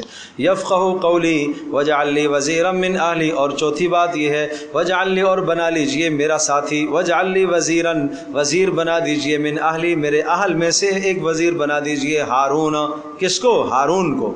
وزیر کیا ہوتا ہے بھائی؟ وزیر، شاباش، وزیر وزر سے ہے، وزر کہتے ہیں بوجھ کو، بوجھ اٹھانے والا۔ تو آپ کے ملک کا جو وزیر ہوتا ہے نا وہ ملک کا بوجھ اٹھاتا ہے، اور وزیر اعظم پورے ملک کا بوجھ اٹھانے والا۔ وہ الگ بات ہے اٹھا کے کہاں لے جائے، سمجھے؟ تو یہ ہے وزیر، تو وزیر وزر سے۔ تو بوجھ اٹھانے کا مطلب یہ ہے کہ اللہ میرا نائب بنا دے، میرا وزیر ایک بنا دے تاکہ میرے کام میں آسانی ہو، آدھا بوجھ وہ اٹھا لے، سمجھے بھی۔ اور مزے کی بات سنو، بڑی اہم بات ہے، یہ اتنی خوبصورت دعا جو حضرت موسیٰ علیہ السلام نے کی، اور حضرت موسیٰ علیہ السلام نے اپنے سگے بھائی کے لیے جو خیرخواہی کی، ایسی خیرخواہی آج تک دنیا نے کسی نے نہیں کی۔ کسی نے ایسی خیرخواہی نہیں کی کہ اپنے بھائی کو اللہ تبارک و تعالیٰ سے مانگ کر نبوت عطا کرا دی۔ کتنی بڑی خیرخواہی۔ اور سورۃ القصص میں کہا ہوا افصح منی لسانا، اے اللہ وہ مجھ سے زیادہ فصیح بولتا ہے، مجھ سے زیادہ اچھا بولتا ہے، میرا بھائی مجھ سے زیادہ اچھا بولتا ہے۔ آج بھائی بھائی کی بات، بھائی بھائی کی اچھائی کہاں ذکر کرتا ہے؟ یہ مجھ سے اچھا بولتا ہے۔ اللہ اکبر۔ موسیٰ علیہ السلام سے بڑے تھے ہارون علیہ السلام، 1 سال بڑے تھے۔ ہارون اخی، میرے جو بھائی ہارون ہے، اشدد بھی ازری، اے اللہ مضبوط کر دیجئے بھی اس کے ذریعے سے، ازری میری قوت کو، میری طاقت کو۔ ظاہر ہے بھائی کو بھائی سے طاقت ملا کرتی ہے، بھائی بھائی کا مددگار ہوا کرتا ہے۔ واشرکہ فی امری، اور اس کو شریک کر دیجئے میرے معاملے میں۔ یہ 5 دعائیں تھیں، 5 دعائیں تھیں، اور بڑی خوبصورت اور بڑی پیاری دعا ہے، لہٰذا اس دعا کو پڑھا کریں۔ رب اشرح لی صدری ویسر لی امری واحلل عقدۃ من لسانی یفقہوا قولی، یہاں تک پڑھا کریں۔ اب چونکہ رسالت اور نبوت تو ملے گی نہیں آپ کو، یہ سلسلہ تو ختم ہے، تو یفقہوا قولی تک اس دعا کو پڑھا کریں جب بھی کسی مشکل میں آپ پھنسیں۔ اور اسی طرح سے کسی آدمی کو کسی کو بات سمجھانی ہو اور اگلا سمجھنے کی صلاحیت نہ رکھتا ہو، اس موقع پر اس کو پڑھا جائے۔ اسی طرح سے ایک کسی بچے کی زبان میں لکنت ہے تو اس کو یہ دعا بتائی جائے، اسے پڑھائی جائے۔ اور اس کے لیے حضرت مولانا تھانوی رحمۃ اللہ علیہ نے ایک عمل لکھا ہے کہ جس بچے کی زبان میں لکنت ہو یا بڑے کی زبان میں لکنت ہو، وہ رب اشرح لی صدری ویسر لی امری، وہ 7 چنے کے دانے لے لے، 7 چنے کے دانے، اور ان 7 چنے کے دانوں پر صبح و نہار منہ یہ رب اشرح لی صدری ویسر لی امری واحلل عقدۃ من لسانی یفقہوا قولی یہ پڑھے اور پھر وہ کھا لے، دوسرے دن پھر پڑھے نئے دانے لے کر پھر کھا لے، 21 دن تک یہ عمل کرنا ہے، اس کی برکت سے انشاءاللہ اس کی لکنت اللہ دور کر دے گا۔ کئی نسبحک کثیرا ونذکرک کثیرا، اے اللہ جب یہ تو عطا کرے گا تو کئی نسبحک کثیرا، تاکہ ہم آپ کی خوب تسبیح بیان کریں، ونذکرک کثیرا، اور تاکہ ہم آپ کا تذکرہ خوب کریں، ہم دونوں بھائی ملا کر کیا کریں گے؟ خوب آپ کا تذکرہ کریں گے، اے اللہ آپ کی بڑائی بیان کریں گے، آپ کی عظمت، آپ کی کبریائی بیان کریں گے۔ تو پتہ چلا اس دنیا میں بھی بہرحال نبی جیسی بلند ہستیاں بھی وہ چاہت رکھتی ہیں کہ میرا کوئی رفیق کار بن جائے، کام کے ساتھ میرے کوئی معاون بن جائے، اس لیے کہ انسان کو انسان سے بہرحال حوصلے ملا کرتے نا۔ انکا کنت بنا بصیرا، اے اللہ اس لیے کہ تو ہمارے حالات کو جانتا ہے کہ فرعون ایک سپر طاقت ہے اور ہم وہاں کمزور لوگ ہیں۔ قال قد اوتیت سؤلک یا موسیٰ، اللہ نے فرمایا قد اوتیت سؤلک یا موسیٰ، اے موسیٰ تیری دعائیں قبول ہو گئی، سؤلک سوال، تیرے سوال تجھے دے دیے گئے، اللہ اکبر، تیرے سوال تجھے دے دیے گئے۔ تو یہ بات آ گئی، موسیٰ علیہ السلام کو اللہ نے رسالت کے لیے منتخب فرمایا، نمبر 2 معجزات دے دیے، وہ بات بھی آ گئی۔ پھر موسیٰ علیہ السلام نے 5 دعائیں کی اور وہ 5 دعائیں کیا ہو گئیں؟ قبول ہو گئی۔ اب اللہ پاک نے موسیٰ علیہ السلام کی پیدائش کا، بچپن کا زبانہ ذکر فرمایا کہ اے موسیٰ وَلَقَدْ مَنَنَّا عَلَيْكَ مَرَّةً أُخْرَى، ہم نے تیرے پر پہلے بھی ایک احسان کیا تھا۔ تو پتہ یہ چلا کہ جو بھی اللہ کا احسان آتا ہے، اللہ کی طرف سے کوئی فضل ملتا ہے نا، اس فضل سے پہلے بھی کوئی نہ کوئی فضل ہمارے پر ہوا ہوتا ہے، اس لیے یاد کرنا چاہیے اللہ کا فضل۔ آج اگر کوئی نعمت ملی ہے تو اے اللہ تیرا شکر ہے، میں اس کا قابل تو نہیں تھا، یہ تو نے فضل فرمایا۔ وَلَقَدْ مَنَنَّا احسان، ہم نے احسان کیا، علیکا آپ پر، مرۃ اخری ایک بار پہلے بھی۔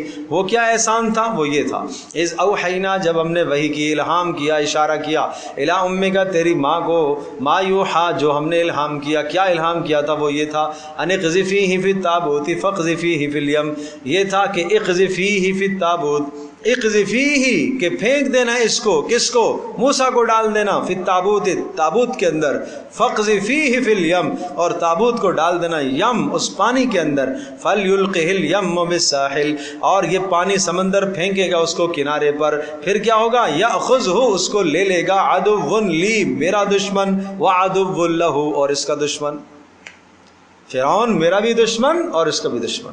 میں نے عرض کیا 3 تباہیاں اور ہلاکتیں نظر آ رہی ہیں، 3۔ ایک تابوت کے اندر بند کرنا، وہ بھی تو تباہی ہے، دم گھٹ کے مر جائے گا۔ پھر پانی کے سپرد کرنا، پانی کہاں، سمندر کے تھپیڑے لہریں کہاں لے جائیں گی اس کو، نہ معلوم کہاں کب تختہ ٹوٹ گیا اور جناب پانی کی نظر ہو گیا، اور پھر اگر چلا بھی گیا تو کہاں جائے گا؟ یاخذہ عدو لی وعدو اللہ، اس نہر کا ایک کنارہ سیدھا فرعون کے محل کے پاس جایا کرتا تھا، اور وہاں سے وہ دشمن اس کو اٹھائے گا۔ لیکن اللہ کے حکم کو پورا کیا موسیٰ علیہ السلام کی والدہ نے، اور سورہ قصص کے اندر فرمایا ہم نے وعدہ کیا تھا کہ ہم لٹائیں گے آپ کے پاس، یہ آگے آ رہا ہے، یہاں پر بھی ہے کہ ہم نے وعدہ کیا تھا موسیٰ علیہ السلام کی والدہ سے کہ ہم تیرے پاس اس کو واپس لٹائیں گے، وجاعلوا من المرسلین اور ہم اس کو رسول بنائیں گے۔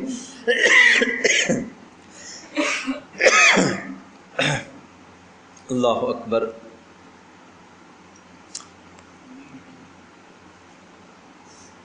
وَأَلْقَيْتُ عَلَيْكَ مَحَبَّةً مِّنِّي وَلِتُصْنَعَ عَلَىٰ عَيْنِي وَأَلْقَيْتُ عَلَيْكَ اور القیتُ اور ڈال دیا میں نے علیک آپ پر محبۃ منی اپنی جانب سے ایک محبت، اپنی جانب سے میں نے پیار ڈال دیا۔ موسیٰ علیہ السلام کو جو بھی دیکھتا نا، جیسے ہی صندوق کھولا جس نے بھی دیکھا اس نے سینے سے لگا لیا، پیار کر رہا ہے، ہر کوئی پیار کر رہا ہے۔ یہ تو اللہ پاک کا نظام ہوتا ہے۔ کچھ بچے فطرتاً ایسے ہوتے ہیں کہ آدمی کو اچھے لگ رہے ہوتے ہیں، چاہے وہ اپنا ہو کسی کا بھی ہو، کتنا خوبصورت بچہ ہے، کتنی پیاری پیاری باتیں کرتا ہے، کیا اس کے نرالے نرالے انداز ہیں، تو اس طرح سے وَلِتُصْنَعَ عَلَىٰ عَيْنِي وَلِتُصْنَعَ عَلَىٰ عَيْنِي اور تیری حفاظت میری آنکھوں کے سامنے، میری نگرانی کے سامنے تیری حفاظت ہو رہی ہے۔ موسیٰ وہ وقت یاد کر، اِذْ تَمْشِي أُخْتُكَ، دوسرا انعام یہ تھا اِذْ تَمْشِي أُخْتُكَ، جب تیری بہن چل رہی تھی، فَتَقُولُ موسیٰ علیہ السلام کی والدہ نے کہا اپنی بیٹی سے، موسیٰ علیہ السلام کی بہن سے، قُصِّي ساتھ ساتھ چلتی رہے. یہ صندوقچہ جا تو رہا ہے، کہاں جائے گا؟ آخر ماں تو تھی نا، دیکھتی ہے، دیکھتی رہ رہی ہے، کہاں جائے گا؟ اللہ اکبر.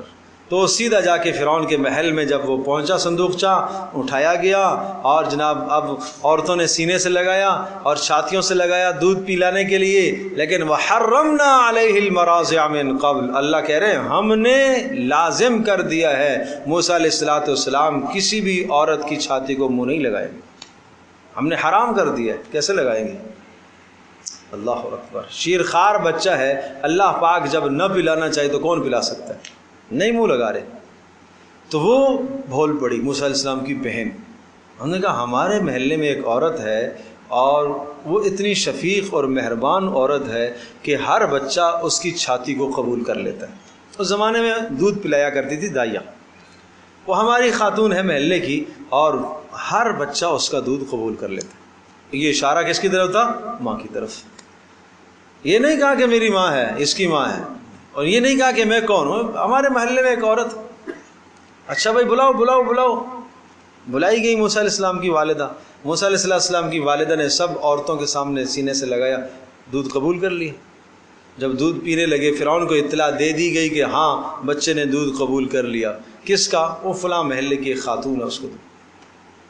اچھا بھائی ٹھیک ہے، اسی کے سپرد کر دو، اسی کے سپرد کر دو اور یہ لے جائے اور اس کو دودھ پلاتی رہے اور کچھ وقت کے بعد ہمیں لا کے دکھاتی رہے، ہفتے میں ایک دن ہمیں لا کے دکھاتی رہے اور یہ تربیت کرے. اب وظیفہ جاری ہو گیا موسیٰ علیہ السلام کی والدہ کے لیے، وظیفہ جاری ہو گیا فرعون کے محل سے. یہ وہ وعدہ پورا ہوا کہ موسیٰ علیہ السلام کی والدہ کو ہم نے کہا تھا کہ ہم اس کو لٹائیں گے تیرے پاس اور تیری آنکھوں کو ہم ٹھنڈا کریں گے اور تو غم نہ کر. سمجھے بھائی؟ تو یہ وعدہ اللہ پاک نے پورا فرمایا. استمشی اختک، جب تیری بہن چل رہی تھی، ودقولو کہہ رہی تھی، حل ادلکم علی من یکفلو، حل ادلکم میں کیا میں تمہاری رہنمائی کروں؟ سب سے فرعون کے دربار میں جتنی بھی عورتیں تھیں نا سب سے کہنے لگی میں تمہاری رہنمائی کروں علی من یکفلو، جو اس بچے کی اچھی کفالت کر سکے اور دودھ پلا سکے. ہاں تو مطلب ہے کہ انہوں نے رہنمائی کر دی، بلایا گیا. پھر کیا ہوا؟ فرجعناک الی امک، اے موسیٰ ہم نے تمہیں لٹا دیا تیرے ماں کے پاس، کئی تقر عینھا، تاکہ ٹھنڈی ہوں اس کی آنکھیں تیری ماں کی، ولا تحزن، تاکہ وہ غمگین نہ ہو. تو یہ احسان ہم نے کیا. اور تیسری نعمت وقتلت نفسا فنجیناک من الغم وفتناک فتونا، اور تجھے وقت یاد آیا کہ جب 30 سال کی عمر کو تو پہنچا ہے اور فرعون کے محل کے اندر ہی وہاں ہی تیری پرورش ہو رہی تھی، تو ایک دن 2 آدمی آپس میں لڑ رہے تھے، ایک تیرے خاندان کا تھا اور ایک فرعون کے خاندان کا تھا. تیرے خاندان والے نے مدد مانگی، تو نے اس کی مدد کی، تو نے چھڑایا. اور دوسرے دن پھر دیکھا تو پھر تیرے خاندان والا آدمی ایک اور سے لڑ رہا ہے، اور جب ایک اور سے لڑ رہا ہے تو آگے ہوا اس کو چھڑانے کے لیے، تو اس کو مکہ لگا، مر گیا. پہلے دن موسیٰ علیہ السلام نے جس کو مارا، زور سے مارا، مکہ مارا، اس کا انتقال ہو گیا. وہ موسیٰ علیہ السلام کی قوم کے مخالف یعنی فرعون کے خاندان کا آدمی تھا. مارنے کا ارادہ موسیٰ علیہ السلام کا نہیں تھا، تو مر گیا. اب دوسرے دن دیکھا موسیٰ علیہ السلام نے وہی آدمی جو موسیٰ علیہ السلام کے خاندان کا ہے پھر ایک سے لڑ رہا ہے. پھر اس نے مدد مانگی کہ میری مدد کیجیے. موسیٰ علیہ السلام آگے بڑھے اور اس کو یہ کہنے لگے کل بھی تو لڑ رہا تھا اور آج بھی لڑ رہا ہے. اس نے فوری بول دیا اقتلت نفسا، تو نے کل بھی ایک مارا تھا اور آج مجھے مارنے آیا ہے. تو یہاں سے وہ پول کھل گیا کہ کل جو مرا ہے، قتل ہوا ہے، اس کا قاتل کون ہے. بات آ گئی کہ موسیٰ قاتل ہے. موسیٰ علیہ السلام کو فرعون کی پولیس تلاش کر رہی ہے اور اللہ کے اذن اور حکم سے موسیٰ علیہ السلام پھر مصر سے نکل گئے اور مدین کا رخ کیا. اور اس کی تفصیل آگے سورۃ القصص کے اندر آئی. وقتلت نفسا، ایک نفس کو تو نے مارا، فنجیناک من الغم، ہم نے غم سے تجھے نجات دی، وفتناک فتونا، اور ہم نے آپ کو آزمائشوں میں ڈالا ہے. فلبثت سنین، اور تو رہا ہے سنین کئی سال، 10 سال، فی اہل مدین، مدین والوں کے پاس. ثم جئت، پھر تو آیا ہے، علی قدر، ایک تقدیر کے مطابق، ایک تقدیر اور فیصلے کے مطابق تو واپس آیا ہے مصر کے. یہ بات وہی عرض کر چکا ہوں کہ موسیٰ علیہ السلام کو مصر سے لے جایا گیا، کہاں پر؟ مدین میں. 10 سال وہاں گزروائے اور پھر واپس مصر کے اندر آئے. وَاصْطَنَعْتُكَ لِنَفْسِي، اور ہاں وَاصْطَنَعْتُكَ لِنَفْسِي، اور اس طرح سے ہم نے تجھے منتخب کر لیا اپنے لیے. اللہ کہہ رہا ہے میں نے تجھے چن لیا ہے اپنی ذات کے لیے. تو یہ 5 انعامات اللہ پاک نے عطا فرمائے. پہلے 5 دعائیں، اب 5 انعامات.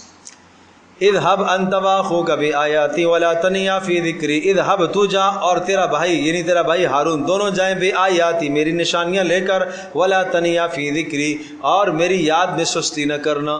پتہ یہ چلا کہ دین کی دعوت دینے کے لیے اللہ کی یاد بڑی بنیاد ہے، اور اثر اور طاقت جب ہی پیدا ہوگی دین کی دعوت دینے والوں کے لیے ضروری ہے کہ وہ اللہ کی یاد تنہائی میں کرے، پہلے خوب اللہ کو یاد کرے، بار بار اللہ کو یاد کرے. اور اگر وہ اللہ کو یاد نہیں کریں گے تو ان کی دعوت کے اندر اثر نہیں آئے گا. اذهبا الی فرعون انہ طغی، جاؤ فرعون کے پاس جا کے اس کو سمجھاؤ، انہ طغی وہ سرکش ہو گیا ہے. اب موسیٰ علیہ السلام نے کیا باتیں کہیں؟ 6 باتیں کہیں موسیٰ علیہ السلام نے. وہ باتیں سنیے گا. فرعون کے سامنے جو 6 باتیں رکھی، بڑی اہم باتیں. اچھا پہلے آداب سمجھائے. فقولا لہ قولا لینا، آداب یہ سمجھائے. فقولا لہ قولا، ایک بات تو یہ ہے کہ قول لین کہنا، نرم بات کہنا، سخت بات نہ کرنا. کیوں؟ لعلہ یتذکر او یخشا، شاید کہ وہ سوچے اور سمجھے، او یخشا کہ عذاب الہی سے ڈر جائے، یتذکر شاید کہ وہ نصیحت حاصل کرے، او یخشا یا وہ کیا کرے، وہ خوف اس کے دل میں پیدا ہو جائے. دیکھو یاد رکھیے گا، ہر وہ نصیحت جو پیار اور محبت سے ہوتی ہے وہ کارآمد ہوتی ہے. بیٹے نے غلطی کر لی، آپ نے 4 سنا دی، پھر آیت بھی پڑھ دی، پھر حدیث بھی پڑھ دی، دماغ میں اس کے آ گیا شیطان، سر سے لے کر پیر تک اندر شیطان گردش کر رہا ہے. کیسے نصیحت قبول کرے گا؟ گھر میں بیوی نے غلطی کر دی، آپ نے 4 سنا دی، اس کو غصہ دلا دیا، اور غصہ دلانے کے بعد اب آپ آیات بھی پیش کر رہے ہیں، اب آپ حدیث بھی پیش کر رہے ہیں. بھائی اس کے اندر سے وہ صلاحیت ہی آپ نے نکال دی ہے. اس لیے نرم بات کرو، نصیحت پھینکو نہیں. ہارون رشید رحمۃ اللہ علیہ کا نام آپ نے سنا ہوگا، بڑے آدمی تھے. ان کو کسی نے نصیحت کی اور سخت الفاظ سے نصیحت کی، ڈانٹ کر نصیحت کی. تو انہوں نے کہا دیکھو اللہ تبارک تعالیٰ نے آپ سے زیادہ اچھے آدمی کو مجھ سے زیادہ برے آدمی کی طرف بھیجا تھا، اور اللہ نے یہ کہا تھا کہ نرم بات کرنا. ظاہر ہے اللہ نے آپ سے زیادہ اچھے آدمی یعنی موسیٰ علیہ السلام کو مجھ سے زیادہ برے آدمی یعنی فرعون کی طرف بھیجا تھا. تو کیا کہا تھا؟ کہا تھا کہ نرم بات کرنا، اور تم مجھے سخت بات کہہ رہے. تو ہمیشہ نصیحت کرنے والوں سے میری التجا اور درخواست ہے، آپ کی نصیحتیں بے اثر کیوں ہوتی ہیں؟ اس لیے کہ آداب ملحوظ نہیں رکھتے. نمبر 1 پہلا ادب نرم بات. نمبر 2 ذلیل کرنے کی نیت سے نہ کہو، عزت نفس مجروح نہ کرو کسی کی. عزت نفس، بچے کی بھی عزت نفس ہوتی ہے، بچے کی بھی عزت نفس ہوتی ہے، وہ بھی مجروح نہ کرو. اس بچے کو بھی اگر آپ نے سب کے سامنے ذلیل کرنے کے لیے کہا نا، بچہ بھی چڑھ جائے گا. اور یہ تعمیر نہیں ہے، یہ تخریب ہے، یہ بغاوت پیدا کرتی ہیں یہ چیزیں. خوب سمجھ لو، اچھی طرح سے سمجھ لو کہ نصیحت جو آپ دے رہے ہیں، آپ قرآن کی بات پیش کر. نصیحت کا مطلب آپ اللہ کے رسول کی بات کہہ رہے ہیں، آپ قرآن کی بات کہہ رہے ہیں، آپ بزرگوں کی باتیں، جو بھی آپ کہہ رہے ہیں قیمتی اثاثہ، قیمتی سرمایہ آپ سامنے والے کے سپرد کر رہے ہیں. تو یہ قیمتی اثاثے کو پھینکا نہیں جاتا، ادب سے دیا جاتا ہے. جتنا آپ ادب اور احترام کریں گے نصیحت کرتے وقت، اس طرح سے یہ آپ کی نصیحت مؤثر ہوگی. قال ربنا اننا نخاف ان يفرط علينا او ان يطغى. قال دونوں نے کہا، موسیٰ علیہ السلام نے، ہارون علیہ السلام نے، اے ہمارے پروردگار، اننا نخاف ہمیں تو کچھ ڈر لگتا ہے، ان يفرط علينا کہ وہ ہمارے اوپر زیادتی نہ کر جائے، او ان يطغى ہمارے اوپر زیادتی کر جائے، او ان يطغى یا کوئی بیہودہ بات بکواس کر لے وہ، تو پھر یفرطا ہمیں کوئی سزا نہ دے، مار نہ دے. کون؟ فرعون. آپ کہہ تو رہے ہیں کہ اللہ تو کہہ تو رہا ہے کہ جاؤ فرعون کو جا کے سمجھاؤ. اتنا بڑا جابر کیسے ہم جائیں گے؟ کہیں ایسا نہ ہو کہ ہمارے اوپر زیادتی کر لے، یا یہ کہ ہم نے جب بات کی اور ہماری بات اس نے سنی نہیں، اس نے کوئی ایسے بکواسات چھوڑ دیے کہ ہماری بات بے اثر ہو گئی. قال لا تخافا اللہ نے کہا نہ ڈریے تم دونوں، اننی معکما تم دونوں کے ساتھ ہوں، اسمع و ارا میں سن بھی رہا ہوں اور دیکھ بھی رہا ہوں. اسمع سن رہا ہوں، تمہاری باتوں کو بھی سنوں گا کہ تمہاری باتوں کے اندر کیا ہے. کیا تم اپنی دعوت سے، اپنی تقریر سے، اپنی ذات سے مرعوب تو نہیں کرا رہے کہیں؟ یہ میں سنوں گا. دعوت دینے والوں سمجھ لو اس بات کو، یہ دعوت کا اسلوب اور اصول ہے کہ اگر آپ دعوت دیتے وقت آپ ایسا لفظ کہہ رہے ہیں، آپ ایسے اشارے کر رہے ہیں، آپ ایسے انداز اختیار کر رہے ہیں جس سے آپ مجمع کو اپنی ذات کی طرف متاثر کر رہے ہیں، اپنی ذات سے متاثر کرا رہے ہیں اور اپنی ذات کی طرف متوجہ کرا رہے ہیں تاکہ لوگ سمجھیں کہ یہ بہت بڑا آدمی ہے، آپ کی دعوت میں جان نہیں رہے گی، بیکار ہو گئی دعوت، بیکار ہو گئی. وہ اور میں دیکھ لوں گا اس کو وہ کیا کرے گا تمہارے ساتھ. اگر اس نے جو کچھ بکواس کیا وہ بھی میں سنتا ہوں، اور اس نے اگر تمہارے ساتھ کوئی نازیبہ حرکت کی تو وہ بھی میں دیکھ لوں گا. فاتیاہ فقولا، جاؤ تم دونوں، فقولا انا رسولا ربک، انا رسولا، اور جاؤ جا کر ان سے کہو انا رسولا ربک، ہم دونوں کے دونوں اللہ کی طرف سے بھیجے ہوئے ہیں. فارسل معنا بنی اسرائیل، لہٰذا ہمارا پہلا مطالبہ یہ ہے فارسل معنا بنی اسرائیل، بنی اسرائیل کو آزاد کر دو، ان پر ظلم اور زیادتیاں مت ڈھاؤ. موسیٰ علیہ السلام کی بعثت دو مقصدوں کے لیے تھی، دو مقاصد تھے، ایک بنی اسرائیل کو آزاد کرانا تھا اور دوسرا جو ہر نبی کا مقصد ہوتا ہے اللہ کی توحید اور وحدانیت کو پھیلانا. اس لیے فارسل معنا بنی اسرائیل، ہمارے ساتھ بھیج دیجئے بنی اسرائیل کو، ولا تعذبہم، اور انہیں سزا مت دیجئے، انہیں سزائیں مت دیجئے، یہ بیجا کی سزائیں. قد جئناک بآیۃ من ربک، ہم آئے ہیں تیرے پاس تیرے پروردگار کی طرف سے نشانیاں لے کر، ہم خالی نہیں آئے، نشانیاں لے کر آئے. نمبر 2 کس کی طرف سے؟ تیرے رب کی طرف سے، تو رب نہیں ہے، تیرا کوئی اور رب ہے. والسلام علی من اتبع الہدی، اور سلامتی ہو علی من اتبع الہدی، اس شخص پر جو ہدایت کی اتباع کرے. اگر تو اتباع کرے گا تیرے پر بھی سلامتی ہے، نہیں کرے گا تو تباہی ہے. انا قد اوحی الینا ان العذاب علی من کذب وتولی، سن لے، انا قد اوحی الینا، بے شک انا قد اوحی، ہماری طرف وحی کی گئی ہے، ان العذاب، اللہ کا دردناک عذاب پہنچے گا، علی من کذب وتولی، اس شخص پر جو جھٹلاتا ہے، وتولی، اور اعراض کرتا ہے. قال، کہنے لگا، فمن ربکما یا موسیٰ، موسیٰ علیہ السلام نے اپنی دعوت کو پورا کیا، 6 باتیں سمجھا دی، اور ان 6 باتوں کے بعد پھر وہ کہنے لگا، اچھا من ربکما یا موسیٰ، اے موسیٰ تم دونوں کا رب کون ہے؟ اچھا مجھے چھوڑ کر تم کسی اور کو رب بنائے ہوئے ہو، کون ہے تمہارا رب؟ قال موسیٰ علیہ السلام نے فرمایا، ربنا الذی اعطى كل شيء خلقه ثم هدى، میرا پروردگار تو وہ ہے اعطى كل شيء خلقه، جس نے عطا کی ہر چیز کو ان کی بناوٹ. اعطى كل شيء خلقه کا مطلب کیا ہے؟ جس نے ہر شے کو بنایا، جس نے ہر شے کو بنایا. ثم ہدا، اور پھر ہر شے کو اس نے رہنمائی دی. دیکھو یہ ہدایت فطری ہے، ہر چیز کو اللہ نے بنایا اور ان کو رہنمائی دی. مثال کے طور پر اللہ زمین سے نباتات کو نکالتا ہے. اب یہ جو نباتات زمین سے نکلے ہیں، گندم کا پودا ہے تو اس نے کیا کرنا ہے، اس نے بڑے ہو کے کیا بننا ہے، اور اس کے اندر نے دانوں کو لگنا ہے اور پھر انہوں نے پکنا ہے. اللہ پاک نے اس کے اندر یہ بات رکھ دی ہے، یہ ہدایت اللہ نے اسے دی ہے. یہ نہیں سمجھتے ہو تو یوں سمجھو، انڈے سے چوزا مرغی کا نکلا، نکلتے ہی وہ 2 کام کرتا ہے، نکلتے ہی اپنی خوراک خود تلاش کرتا ہے، اور نکلتے ہی اگر سامنے سے دشمن آ گیا، بلی آ گئی، کوا آ گیا، کوئی ایسی شے جو اس کو نقصان تو وہ فوری بھاگے گا. اس کو کس نے سمجھایا؟ یہ ہے اعطى كل شيء خلقه ثم هدى، ہر شے کو اس نے پیدا کیا اور اس کی ضروری ہدایت اللہ نے اس کو دے دی. نمبر 3 مثال، بچہ پیدا ہوا ہے، پہلے دن کا بچہ ہے، شیرخوار بچہ، پہلے دن کا، چند لمحوں کا بچہ، ماں اس کو چھاتی کے ساتھ لگاتی ہے اور وہ چھاتی جو ہے وہ دودھ لیتا ہے اور دودھ لینا شروع کرتا ہے. یہ کس نے اس کو سکھایا پہلے دن سے کہ یوں آپ چوسو گے تو دودھ اندر آئے گا؟ کس نے بتایا اس کو؟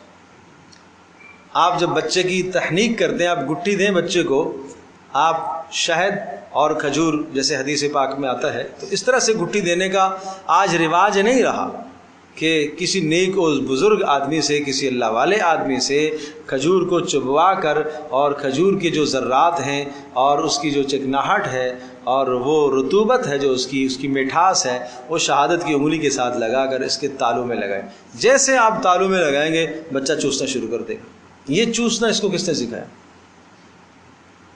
یہ بھی تو دنیا میں آیا ہے، چند لمحے اس کے ہوئے. یہ ہے اعطى كل شيء خلقه ثم هدى، ہر چیز کو اس نے پیدا کیا اور پھر اس کو رہنمائی بھی اس نے دے دی. کہ تجھے یہاں کیا کرنا ہے. اس بچے کو پتہ ہے کہ میں روتا ہوں تو رونے پر مجھے ماں دودھ پلائے گی. گویا کہ اپنی ضرورت کا اظہار رو کر کرتا ہے، اپنا مطالبہ وہ رو کر کرتا ہے. اس کو رونا کس نے سکھایا؟ اس کو آواز نکالنی کس نے سکھائی؟ سمجھے بھائی؟ اللہ اکبر. ایک ماں اگر اپنے اللہ کو پہچانے نا تو بچے سے ہی اللہ کو پہچان سکتی ہے. اس بچے کے ایک ایک دن کی تربیت کرتے ہوئے اپنے رب کو پہچانے کہ کوئی ذات ہے جو اس کو سکھا رہی ہے، جو اس کو سکھا رہی ہے. یہ ماں کو کیسے پہچاننے لگ گیا، یہ باپ کو کیسے پہچاننے لگ گیا، کس نے اس کو پہچان کرائی ہے؟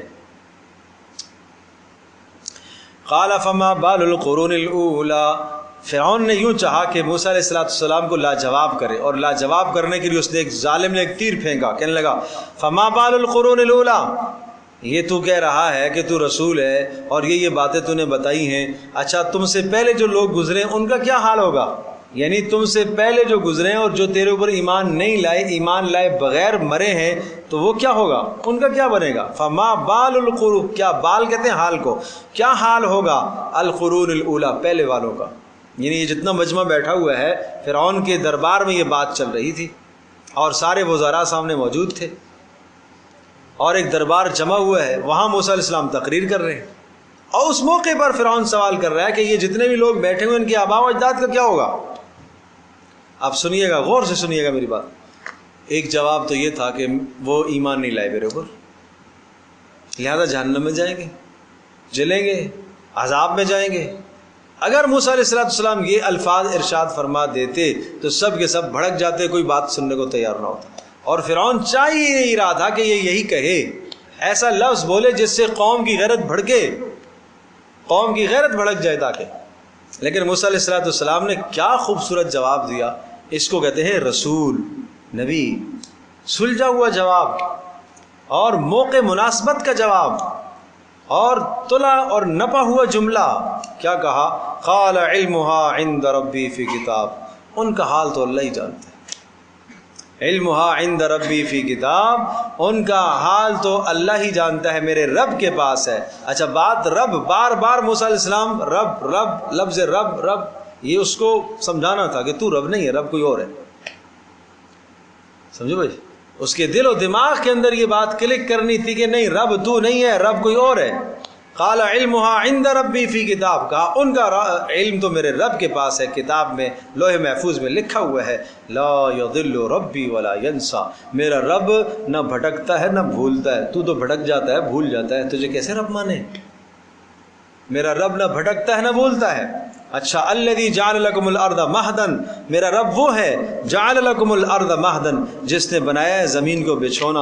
وسلک لکم فیہا سبلا، وسلک اور چلایا، لکم اس تمہارے لیے، فیہا اس زمین میں، سبلا کئی راستے پیدا کیے. وانزل من السماء ماء، اور آسمان سے اس نے پانی کو برسایا. فاخرجنا بھی ازواجا من نبات شتى، اور اس نے اگایا ہے بھی اس کے ذریعے سے، ازواجن قسمہ قسم کے پھلوں کو، ازواجن قسمہ قسم کے پھلوں کو، من نبات کئی مختلف قسم کے پھلوں کو اس نے اگایا. کلوا ورعوا انعامکم، اور پھر وہ یوں حکم دیتا ہے کہ کھاؤ تم بھی، ورعوا انعامکم، اور سیراب کرو اپنے چوپایوں کو بھی. ان فی ذلک لآیات لأولی النہی، اس میں بے شک نشانیاں ہیں عقل مندوں کے لیے. ان فی ذلک لآیات لأولی النہی، عقل مندوں کے لیے نشانیاں ہیں. تو یہ موسیٰ علیہ السلام کا سارا کلام آ گیا، اور فرعون کے سامنے جو مکالمہ اور مناظرہ ہوا اس کی بات بھی آ گئی. اب اس کے بعد دوسرا دور آیا موسیٰ علیہ السلام کا جادوگروں کے ساتھ، کہ جب فرعون نے یہ کہا کہ اتنی مؤثر بات اس نے کہی ہے اور اس کی بات سب کے دلوں اور دماغوں میں بیٹھ گئی ہے، لگتا ہے یہ جادوگر ہے. اس لیے کہ جس کے کلام سے لوگ متاثر ہو جاتے ہیں وہ کوئی جادو رکھتا ہے، تو یہ جادوگر ہے، لہذا جادوگروں کو جمع کرو. تو اگلے جو رکوع ہیں ان رکوعوں کے اندر وہ جادوگروں کے معاملات ہیں، وہ تذکرہ انشاءاللہ اگلی نشست میں کریں. الحمدللہ رب العالمین عدد خلقہ ورضا نفسہ وزنۃ عرشہ ومداد کلماتہ. اللهم احسن عاقبتنا في الامور كلها واجرنا من خزي الدنيا وعذاب الاخره. اللهم انا نعوذ بك من الفتن ما ظهر منها وما بطن. ربنا لا تجعلنا فتنة للقوم الظالمين ونجنا برحمتك من الكافرين. اللهم استر عوراتنا وآمن روعاتنا. اللهم حبب لنا الإيمان وزينه في قلوبنا. اللهم كره لنا الكفر والفسوق والعصيان. اللهم اجعلنا من الراشدين المهديين. اے اللہ ہماری نشست کو قبول فرما. اے اللہ اے اللہ اے اللہ، اپنے اے اللہ اپنی رحمت سے، اپنی برکتوں سے ہم سب کو مالا مال فرما۔ اے اللہ قرآن مجید کا نور ہم سب کو عطا فرما۔ اے اللہ قرآن مجید کا نور ہم سب کو عطا فرما۔ اے اللہ اے اللہ اے اللہ اس کو ہمیں سمجھنے اور سیکھنے کی توفیق نصیب فرما۔ اے اللہ اس کی رحمتوں کو، برکتوں کو ہمارے گھروں میں نازل فرما۔ اے اللہ ہماری اولادوں کو قرآن کا عالم اور حافظ اور داعی بنا۔ اے اللہ ہم سب کو قرآن کا عالم، حافظ، داعی بنا۔ اے اللہ ہمیں سیکھنے کی توفیق نصیب فرما۔ اے اللہ ہماری اس مجلس کو قبول فرما، ہماری ہونے والی تمام محنتوں کو قبول فرما۔ ماؤں بہنوں کا آنا، بزرگوں کا آنا، جوانوں کا آنا قبول فرما۔ سب کو اے اللہ اپنی رحمتوں سے، برکتوں سے مالا مال فرما۔ اے اللہ جن کے گھروں میں مصیبتیں ہیں، پریشانیاں ہیں، اپنے فضل سے، اپنے کرم سے پریشانیوں کو دور فرما، مصیبتوں کو دور فرما۔ اے اللہ سب کے ساتھ راحت اور کرم اور احسان والا معاملہ فرما۔ اے اللہ ہماری دعاؤں کو قبول فرما۔ وصلی اللہ تعالی علی خیر خلقہ محمد رسول اللہ۔